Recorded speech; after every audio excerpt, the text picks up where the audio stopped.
அன்பார்ந்த இறைமக்களே, கிறிஸ்துவின் மறுப ஜபக்குழுவின் வாயிலாக இன்று உங்களை சந்திப்பதில் நான் பெரும் மகிழ்ச்சி அடைகிறேன்.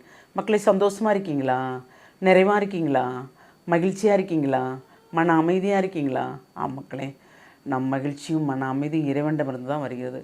அந்த இறைவனிடமிருந்து வரும்போது அதை யாராலையும் தட்டி பறிக்க முடியாது இல்லையா? எந்நிலையிலும் நாம் அவரோடு இணைந்து நடக்கும்போது நிறைவான ஆசீர்வாதம் உண்டு. அந்த ஆசீர்வாதம் தான் நம்மளை எப்பொழுதும் தக்க வைத்து கொள்ள வேண்டும். இன்று அவர் நமக்கு என்ன இறைவார்த்தை தருகிறார் பார்ப்போமா?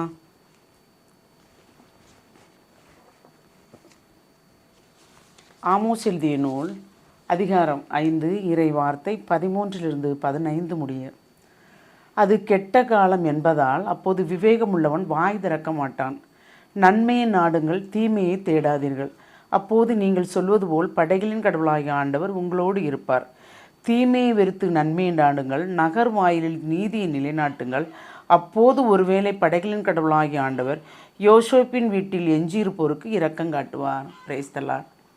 ஒவ்வொரு இடத்துலையும் நம்ம பேசும்போது 4 பேர் நிற்கிறாங்க, அந்த 4 பேர் நிற்கிற இடத்துல நம்ம பேசுகிறோம், எதையாவது பகிர்ந்து கொள்ளும் போது அவங்க ஏதாவது பேசுகிறாங்கன்னு வச்சுக்கோங்களேன், நமக்கு எதிராக பேசும்போது, நமக்கு எதிரான காலங்கள்னால் நம்ம வாயே துறக்காமல் இருக்கிறது தான் நல்லதுன்னு இறைவார்த்தை சொல்லுது. அதாவது அது கெட்ட காலம் என்பதால் அப்போது விவேகமுள்ளவன் வாய் திறக்க மாட்டான்.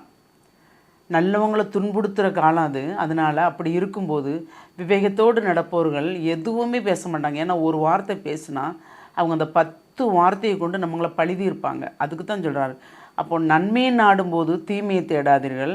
அப்போதான் கடவுள் நீங்கள் சொல்வதோல் படைகளின் கடவுளாகிய ஆண்டவர் உங்களோடு இருப்பார். நன்மை மட்டும் செய்யும்போது ஆண்டவர் நம்மளோட தானே இருப்பார்.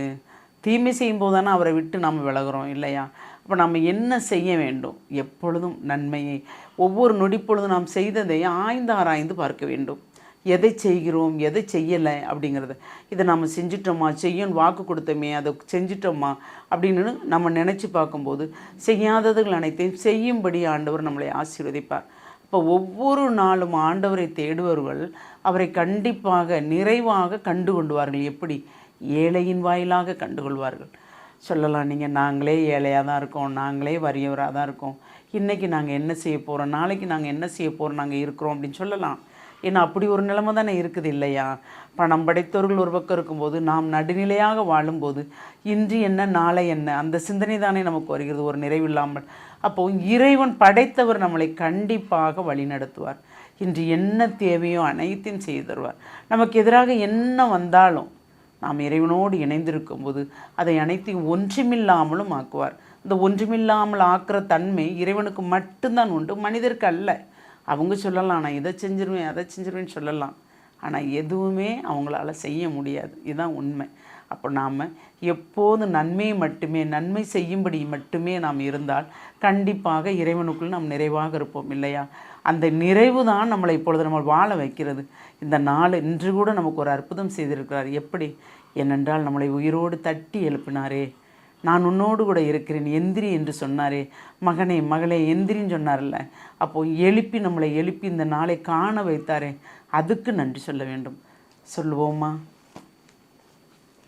எல்லாம் வல்ல இறைவா, உங்களுடைய இரக்க பெருக்கத்துக்கு எங்களை முழுமையாக ஒப்புக் கொடுக்குறோம். ஆமாம் ஆண்டவரே, கோடான கோடி நன்றி சொல்ல வேண்டும் ஆண்டவரே. ஒன்றுமே இல்லை ஆண்டவரே, ஆனால் எங்களை வழி நடத்துகிறீர் ஆண்டவரே. எந்த நிலையிலும் பிறரிடம் கையேந்தாதவாறு எங்களை பாதுகாக்கிறீர் ஆண்டவரே.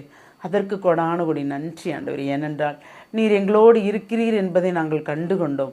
அதோடு இணைந்து நடப்பதால் ஆண்டவரே, ஒவ்வொரு நொடி பொழுதும் எங்களை நீர் உம்முடைய கண்ணுக்குள் வைத்து பாதுகாக்கிறீர். எது எது எங்களுக்கு தேவையோ அதை அந்த உடனுக்குடன் எங்களுக்கு செய்து தருகிறீர். உம்முடைய தூதர்களை கொண்டு எங்களை வழி நடத்துகிறீர். இதுவே நாங்கள் பெற்ற பெரிய அற்புதமான அதிசயமான காரியங்கள் அல்லவா? ஆம், நீர் ஒவ்வொரு நாளும் எங்களை உம்முடைய கண்ணுக்கு எதிராக வைத்து பாதுகாக்கிறீரே. அதுவே நாங்கள் செய்த பெரிய வரப்பிரசாதம், உம்மிடமிருந்து பெற்ற பெரிய வரப்பிரசாதம். நாங்கள் செய்த பெரிய காரியங்கள், தவங்கள் ஆண்டவரே. அதன் மூலமாக நீர் எங்களை வழி நடத்துகிறீர் ஆண்டவரே. அதற்கு கோடான கோடி நன்றி. இந்த நாளையும் எங்களுக்கு நிறைவாக ஆசீர்வதித்து இந்த நாளும் கடந்து போகும்படி செய்கிறீரே, அதற்கு கோடான கோடி நன்றி கூறி உங்களுடைய இரக்க பெருக்கத்துக்கு எங்கள் அனைவரையும் முழுமையாக ஒப்புக் கொடுக்குறோம். ஜெபம் கேட்கும் நல்ல பிதாவே.